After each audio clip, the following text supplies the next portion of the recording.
साथियों नमस्कार, मैं हरिश्चंद्र बर्णवाल इस वीडियो में आप सभी का स्वागत करता हूं। दोस्तों, आज मुख्य निर्वाचन आयुक्त ज्ञानेश कुमार का नया धमाका दिखाने जा रहा हूं। दोस्तों, काउंटिंग से ठीक एक दिन पहले ये धमाका क्या है अभी आपको पता चलेगा। अभी आप जानते हैं ना दोस्तों कि एक सिंघम पहुंचे थे, योगी जी के एक सिंघम डायमंड हार्बर भेजे गए थे। टीएमसी की हालत खराब हो गई, उनके गुंडों की। समझ ही में नहीं आया, यहां से वहां भाग भाग के शिकायत करने लगे, कभी हाई कोर्ट, कभी ईसी, कभी सुप्रीम कोर्ट, कुछ नहीं हुआ। अब देखिए नया धमाका क्या है। बंगाल में चुनाव आयोग ने एक साथ 242 नए सिंघम भेज दिए हैं। 242। और इसका असर कितना बड़ा है। ममता के खेमे में हड़कंप मच गया है, चारों तरफ मातम पसरा हुआ है। यह बात क्यों कह रहा हूं, देखिए 4 मई को जो भी नतीजे आएंगे, लेकिन उससे पहले जो कुछ चीजें चल रही हैं दोस्तों, उसको देखकर आपको बहुत कुछ अंदाजा होगा। यह मैं आपको बताने जा रहा हूं। और स्थिति इतनी खराब है दोस्तों कि मीडिया में एक खबर छपी कि ममता बनर्जी ने अभी सभी जो नेता हैं उनके साथ वीडियो कॉन्फ्रेंसिंग से बातचीत की है, उनको निर्देश दिए। ये सिंघम का जो असर है ना, वो दिखाने जा रहा हूं, कैसे मातम पसरा हुआ है। सिर्फ खेल चल रहा है ये नैरेटिव का, ध्यान रखिएगा। किसी को नहीं पता पश्चिम बंगाल की जनता ने क्या वर्डिक्ट दिया है दोस्तों, ये कोई नहीं कह सकता। ये तो उसी दिन पता चलेगा। और कम से कम बंगाल के लोगों का क्या फैसला है, क्या मैंडेट है, ये तो एग्जिट पोल करने वालों को भी भरोसा नहीं है। हालांकि मैं निवेदन करूंगा दोस्तों, अब तो एक ही दिन है, कल ही सब कुछ होना है, तो आप जरूर कमेंट में आज लिखिएगा कि आपके हिसाब से कितनी सीटें किस पार्टी को मिलने जा रही है, किसको बहुमत मिलने जा रहा है। कहीं मैं पढ़ रहा था कि 300 साल के बाद पश्चिम बंगाल में भगवा राज होने जा रहा है। क्या आप सहमत हैं? तो आप जरूर कमेंट कीजिएगा दोस्तों। आप सभी को सबसे पहले जय सिया राम। एक संवाद का सिलसिला शुरू कीजिएगा, कमेंट कीजिएगा, लाइक कीजिएगा, शेयर कीजिएगा दोस्तों। और हाँ, एचबी शॉर्ट्स के वीडियो कमेंट में पिन कर दिए। आइए जरा सिंघम वाली ये नई कहानी आपको दिखाता हूं दोस्तों। ये पढ़िए क्या लिखा है। पश्चिम बंगाल में एक वोट के हेर फेर की गुंजाइश नहीं, चुनाव आयोग ने तैनात किए 242 नए ऑब्जर्वर। ऑब्जर्वर चीज क्या होती है, क्या होता है ये, क्या करते हैं ये अजय पाल को देख करके समझ में आया। और तब पता चला कि अरे बाबा, ये तो सिंघम नए अवतार में है, ये बहुत कुछ कर सकते हैं, ये कुछ भी कर सकते हैं, किसी के घर भी घुस सकते हैं अगर वो चुनाव में खलल डालता है। और अब तो दोस्तों सब कुछ निकल गया, पूंछी बची हुई है, लेकिन वो पूंछी सबसे महत्वपूर्ण है, क्योंकि यहीं से फैसला होना है। ये ईवीएम में कोई गड़बड़ी ना हो, गिनती में कोई गड़बड़ी ना हो, कोई छीना झपटी ना हो, कोई लूटपाट ना हो। और इसीलिए चुनाव आयोग ने बिल्कुल जैसे कहते हैं ना, 48 घंटे भी नहीं, कुछ ही घंटे पहले, कल शाम की बात बता रहा हूं, 242 नए ऑब्जर्वर तैनात कर दिए हैं। और एक बात बता दूं, इसमें 165 मतगणना पर्यवेक्षक हैं, ऑब्जर्वर हैं, और 77 पुलिस पर्यवेक्षक हैं। मैं जरा आपको नोटिफिकेशन दिखाता हूं दोस्तों, इसको ध्यान से देखिए। यही है जिसमें लिखा हुआ है, Election Commission of India has deployed 165 additional counting observers to assist counting observers, यानी पहले से वहां ऑब्जर्वर हैं, and 77 police observers to strengthen security and oversee law and order arrangements around counting center। ये क्या किया है, कैसे किया, मैं आपको बताता हूं। ये जो नियुक्तियां है ना दोस्तों, ये संविधान के अनुच्छेद 324 और representation of the people act 1951 की धारा 20B के तहत जो चुनाव आयोग को शक्तियां दी गई है, उसके आधार पर किया गया है। और ये जो नियुक्तियां की गई हैं, ये जितने ऑब्जर्वर्स हैं, ये सीधे आयोग के अधीन रहेंगे, आयोग के नियंत्रण, उनके नेतृत्व में कार्य करेंगे, और कोई इनको नहीं आदेश दे सकता है। ये बात आप समझ लीजिए, ये बहुत बड़ी शक्ति है दोस्तों, ये संविधान प्रदत्त शक्ति है। जो बाबा साहेब ने संविधान बनाया है उसके तहत ये शक्तियां मिली हैं, ताकि ये अगर पूरी तरह से एम्पावर्ड होकर के जब बिना किसी भेदभाव के काम करेंगे तभी तो लोकतंत्र की स्थापना होगी। अब जरा इसके बारे में ध्यान से समझिए दोस्तों। चुनाव आयोग ने खुद बताया है इसमें कि 165 विधानसभा क्षेत्रों में काउंटिंग ऑब्जर्वर की मदद के लिए अतिरिक्त काउंटिंग ऑब्जर्वर तैनात किए गए हैं, जिनमें एक से ज्यादा काउंटिंग हॉल हैं। एक बात समझिए दोस्तों, कई राज्यों में मतदान है। तमिलनाडु में भी मतदान नहीं, मतगणना होगी तमिलनाडु में, केरल में, असम में और उधर पुडुचेरी में, लेकिन क्यों बंगाल में है? मैं किसी का सुन रहा था जो बहुत ही बड़े मोदी विरोधी हैं, घोर मोदी विरोधी, मैं तो सुनता हूं, आप जानते हैं। उनसे पूछा कि भाई साहब ये बताइए कि चुनाव तो इतनी जगह पर हो रहा है, आप और हम लगातार बंगाल की बात क्यों कर रहे हैं? तो जानते हैं क्या बताया?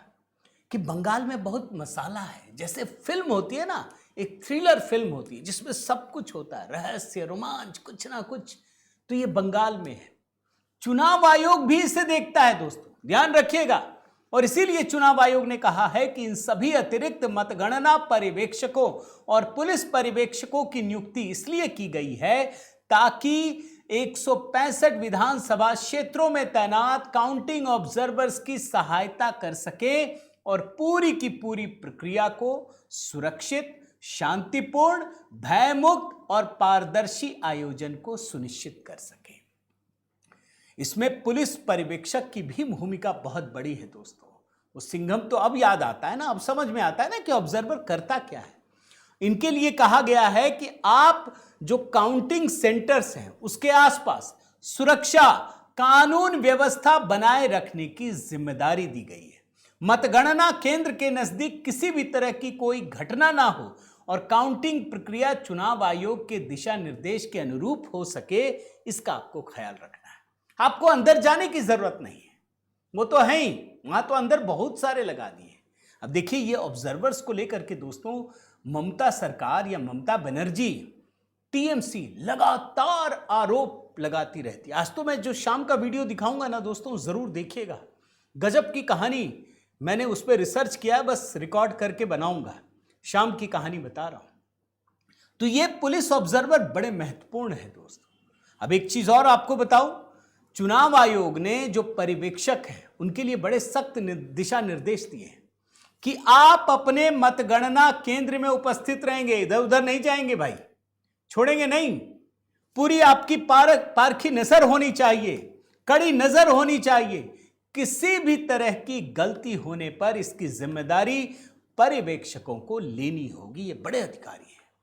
और इतना ही नहीं दोस्तों, बंगाल के 294 विधानसभा क्षेत्र में, आपको बता रहा हूं, जानकारी दे रहा हूं, एक एक पर्यवेक्षक हैं। बंगाल के मुख्य चुनाव अधिकारी के कार्यालय से मिली जानकारी के अनुसार मतगणना के दिन केंद्रीय बलों की 700 कंपनियों की तैनाती है और खास करके जो संवेदनशील जगह हैं वहां पर इनकी बड़ी नजर रहेगी। तो ये चुनाव आयोग ने बता दिया है कि हम कोई कमी नहीं छोड़ेंगे। जब अब तक कर लिया तो आगे भी नहीं करेंगे। हाँ, जो ये पुनर्मतदान हुआ है वो वाला खेल तो कुछ अलग है दोस्तों, उस पर तो क्या बात करूं। लेकिन चुनाव आयोग किस तरीके से कार्रवाई करता है दोस्तों, वो मैं आपको दिखाना चाहता हूं। अभी एक स्ट्रांग रूम को लेकर हंगामा हुआ, आपने देखा 2 दिन पहले। चुनाव आयोग ने सख्ती दिखाते हुए 6 अधिकारियों को सस्पेंड कर दिया है। भारतीय जनता पार्टी के नेताओं ने इसको लेकर के विधाननगर के एसडीओ से शिकायत की थी। क्या कहा गया था, जरा सुनिए ध्यान से। यहां एक स्ट्रांग रूम है और इसे खोलने को लेकर समय तय किया गया था। इसे ध्यान में रखते हुए हम सभी समय पर वहां पहुंचे। वहां पहुंचने पर हमने पाया कि स्ट्रांग रूम तो पहले से ही खुला हुआ था, उसे उस समय खोला नहीं जा रहा था। मतलब टाइम दिया गया, मान लीजिए 4 बजे। भारतीय जनता पार्टी के लोग पहुंचे, देखा कि ये तो पहले से ही खुला है। पूछा, भाई ये क्या है, क्यों खोला गया? कोई जवाब नहीं मिला, इसीलिए कार्रवाई की गई है। और शिकायत में यह कहा गया कि जब हमने पूछा कि भाई काम शुरू ही नहीं हुआ तो पहले क्यों आपने खोल दिया, आखिर क्या वजह है, तो बताया गया जो अधिकारी थे कि इसको 1-2 बार नहीं बल्कि हम पहले 10 बार खोल चुके हैं, लीजिए, यानी कुछ ना कुछ तो लापरवाही हुई होगी दोस्तों। मतलब आप समझिए, बूथ नंबर 116 और 117 के लिए छटाई और पोस्टल बैलेट के स्तर पर हमारा काम पूरा हो गया था, इसलिए हमने पूछा कि इसे खोलने की इजाजत किसने दी और हमें इसकी जानकारी क्यों नहीं दी गई, लेकिन कोई संतोषजनक जवाब नहीं मिला। चुनाव आयोग ने सीधे 6 अधिकारियों को सस्पेंड कर दिया। चुनाव आयोग बहुत सख्त है दोस्तों। ये इसलिए बता रहा हूं क्योंकि याद रखिए, कल कुछ तो होगा, कुछ ना कुछ तो दिखेगा, क्योंकि जो टीएमसी के काम करने की शैली है, जो तरीका है, वो जीत जाए, आप जानते हैं क्या हाल होता है। जीत जाए तो भी पिछली बार दिखाया था ट्रेलर, हार जाए फिर तो क्या करेंगे आप सोच ही नहीं सकते। अब देखिए चुनाव आयोग ने क्या काम किया है दोस्तों, क्योंकि मतगणना स्थल तक कौन जाएगा, इसके लिए बाकायदा ईसीआई नेट का एक समर्पित मॉड्यूल तैयार किया गया है। रिटर्निंग अधिकारी इसी के माध्यम से मतगणना कर्मियों, उम्मीदवारों, उनके अभिकर्ताओं को पहचान पत्र जारी करेंगे। ये पूरा का पूरा क्यूआर कोड आधारित होगा। ये पहली बार हो रहा है दोस्तों।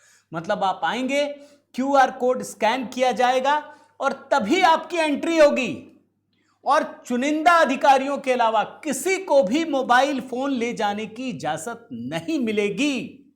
और इसमें भी दोस्तों पूरी की पूरी प्रक्रिया बहुत कायदे से तैयार की गई है। मतलब एक एक राउंड जब कंप्लीट होगा ना, तो उसके बाद क्रॉस वेरिफिकेशन होगा, यह भी तैयार किया गया है। मैं तो दाद देता हूं दोस्तों, एक सरकारी प्रक्रिया है। आप चले जाइए, पश्चिम बंगाल की ही बात बताता हूं, कोई सरकारी काम करा के दिखा लीजिए, आपको समझ में आ जाएगा। यह भी सरकारी काम ही है, लेकिन सरकार काम कैसे कर रही है, इसको देख करके सैल्यूट करने का मन करता है। भाई इनका भी तो परिवार होगा, ये भी तो 24 घंटे जिस सतर्कता के साथ काम करते हैं, आप सोचिए ना। ये सेंट्रल ऑब्जर्वर हैं, सेंट्रल अधिकारी हैं, केंद्र सरकार के आईएएस आईपीएस जो कुछ भी हैं, भाई ये तो साहब हैं, लेकिन काम तो कर रहे हैं। इस बात के लिए दाद देना चाहिए दोस्तों। और टीएमसी किस तरीके से डरी हुई है, जो मैं आपको सिंघम बता रहा हूं ना, उसका एक उदाहरण दिखाता हूं। आप इस खबर को देखिए। बंगाल में एक साहब जो है उनको सस्पेंड कर दिया गया है। ये कौन है? कालीघाट पुलिस स्टेशन के ऑफिसर्स इंचार्ज गौतम दास। क्या किया इन्होंने? व्हाट्सएप पर दोस्तों एक स्टेटस लगाया। स्टेटस में क्या लगाया? एक अत्याधुनिक राइफल थामे, और उसमें लिख दिया उन्होंने, नए असाइनमेंट के लिए तैयार। सिर्फ इतना किया। टीएमसी भड़क गई। डर का लेवल देखिए, ये बंगाल के ही हैं, बाहर से नहीं आए हैं, बहुत छोटे अधिकारी, स्टेशन के, पुलिस स्टेशन के ऑफिसर इंचार्ज, और कुछ नहीं है। शिकायत कर दी। आपको मैं जरा फोटो दिखाता हूं, देखिए, ये है इनका, देख लीजिए। ये Gautam Das inspector, ready for new assignment. डर गई टीएमसी। टीएमसी के प्रदेश उपाध्यक्ष जॉय प्रकाश मजूमदार, सीधे लिखा इन्होंने, बहुत लंबा चौड़ा पोस्ट किया है कि ये फोटो न केवल असुविधाजनक है, बल्कि कानूनी हिसाब से भी आपत्तिजनक है। तस्वीर से ऐसा लग रहा है वो किसी की तरफ हथियार दिखा रहा है। फिर आगे आरोप लगाया कि ये पोस्ट कोलकाता पुलिस के सोशल मीडिया दिशा निर्देशों के साथ साथ केंद्र सरकार के निर्देशों का भी उल्लंघन है। शिकायत दर्ज कराई। सवाल उठाया कि पुलिस ऑफिसर ने जो हथियार पकड़ रखा है, क्या उसे ये चलाने की ट्रेनिंग दी गई है? क्या ये आम जनता को धमकी नहीं है? भैया 15 साल से तो आप ही का शासनकाल था। ये इंस्पेक्टर बाहर से नहीं आए हैं, ये बंगाल के ही हैं। लेकिन चुनाव आयोग ने फिर भी माना दोस्तों कि ठीक है, हम जांच करते हैं। देखा, परखा, सस्पेंड कर दिया संज्ञान लेते हुए। जरा सी भी देर नहीं लगाई दोस्तों। और आपको मैं बताऊं कि गौतम दास को चुनाव के दूसरे चरण के पहले कालीघाट पुलिस स्टेशन के ओसी के तौर पर लगाया गया था। इससे पहले उन्हें कोलकाता पुलिस की स्पेशल ब्रांच में सेवा दी थी। मैं जरा आपको वो चिट्ठी दिखाता हूं, आप देखिए जो लिखा गया है, जिसमें तत्काल कार्रवाई की गई है। गौतम दास को निलंबित कर दिया गया है। उनकी जगह चमोली मुखर्जी को कालीघाट थाने का नया प्रभारी बनाया गया है। कोई दिक्कत नहीं है। चुनाव आयोग इस मामले में एकदम दिखता है कार्रवाई करते हुए। कहीं कोई गड़बड़ी है बताइए, हम कार्रवाई करेंगे, हम छोड़ेंगे नहीं। ये बहुत अच्छी चीज है दोस्तों, ये बहुत बड़ी ताकत है। चुनाव आयोग सिर्फ कार्रवाई कर ही नहीं रहा है बल्कि निष्पक्ष रूप से दिख भी रहा है, यह बड़ी बात है। अब देखिए, जब सब कुछ समझ में आ गया टीएमसी को कि अब कोई कहीं दाल गल नहीं रही है, तो क्या क्या नए नए बहाने बना रहे हैं। जैसे मैं कपिल सिब्बल साहब का सुन रहा था दोस्तों, कल एक बयान सुन रहा था कि सिर्फ 45 दिन तक रिकॉर्डिंग क्यों होती है जो सीसीटीवी का है। सुप्रीम कोर्ट में भी बात उठ गई थी, फिर भी बोल रहे हैं कि नहीं, हम आगे आने वाले समय में मांग करेंगे। तो अरे भाई, मांग करेंगे, क्या करेंगे? आप बोलेंगे 2 महीना, 2 महीना रख लो, 2 महीना हो जाएगा। बोलेंगे 2 महीना क्यों, 3 महीना, 3 महीना रख लो। अरे कितने समय तक रखेंगे? सवाल ये है, इतना डेटा रखेंगे कैसे? अब देखिए, मैं टीएमसी के एक सांसद साकेत गोखले, उनका दिखाता हूं। एक नया मुद्दा उठाया है, एक नया घोटाला। जानते क्या कह रहे हैं कि ये जो वोट गिनती का शेड्यूल है, इसमें गड़बड़ी है, वोटिंग और गिनती में। समझ में नहीं आया मुझे, ये कौन सा स्कैम आ गया। जरा देखिए क्या लिखा है साकेत गोखले ने, the vote counting delay scam. पढ़िए क्या लिखा है, मैं हिंदी में करके पढ़ता हूं दोस्तों। वोटिंग के 48 घंटे के अंदर ही गिनती आसानी से शुरू हो सकती है। इसके अलावा असम और केरल की गिनती के लिए 4 मई वोटिंग के 24 दिन बाद तक इंतजार करने की जरूरत नहीं थी। सीधा सा जवाब है, इससे बीजेपी को नकली एग्जिट पोल का इस्तेमाल करके मार्केट में हेरफेर करने का काफी समय मिल जाता है। लोकसभा 2024 के दौरान फिर ब्ला ब्ला ब्ला ब्ला ये कर दिया। आप कल्पना नहीं कर सकते दोस्तों, ये जितना दिमाग इस तरह के नेगेटिव चीजों में लगाते हैं ना, अगर जरा सा भी जैसे बोलते हैं ना, उसका एकदम कोना भर भी पश्चिम बंगाल की तरक्की के लिए लगाते ना, तो कितना बड़ा कमाल हो सकता था, आप सोच नहीं सकते दोस्तों। सिर्फ नए नए तरीके ढूंढ रहे हैं कि कैसे अराजकता फैला सके। फिर तो यह भी होगा कि लोकसभा चुनाव में जो 6-7 राउंड में होता है, मान लीजिए, तो चुनाव आयोग करे कि ठीक है, ये पहला राउंड है, मान लीजिए चुन ले कि भाजपा का बड़ा स्ट्रांग बेल्ट है, मान लीजिए, या असम में करा लिया, असम में तुरंत डिक्लेयर कर दिया। अब यही रोएंगे, यही साकेत गोखले रोएंगे, यही टीएमसी के लोग रोएंगे, अरे जब चुनाव की एक साथ घोषणा हुई तो असम में क्यों डिक्लेयर कर दिया? कर देना चाहिए, माहौल बन जाएगा, तब समझ में आएगा। लेकिन क्या है कि इनका दिमाग केवल उल्टी चीजों में चलता है, कैसे ढूंढ करके अराजकता फैलाएं, भ्रमित करें लोग। और आप देखिए दोस्तों, ये जो चुनाव आयोग इसको बिल्कुल निष्पक्ष तरीके से, भय रहित तरीके से, हिंसा रहित तरीके से चुनाव जिस तरीके से करा रहा है, टीएमसी की हालत क्या है मैं जरा आपको दिखाता हूं।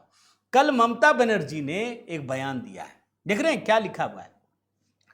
कार्यकर्ताओं से बोली, डटे रहें चाहे रात के 2 बज ही क्यों ना जाए। अब उन्होंने सबको कहा, कुछ तो कहेंगे ना, कह रही है कि हम 200 जीत जाएंगे, 200 के ऊपर जीत जाएंगे। चलिए जीत गई, बधाई आपको। लेकिन आगे कह रही हैं कि आप काउंटिंग सेंटर में रात के 2 बज जाएं लेकिन रहिएगा।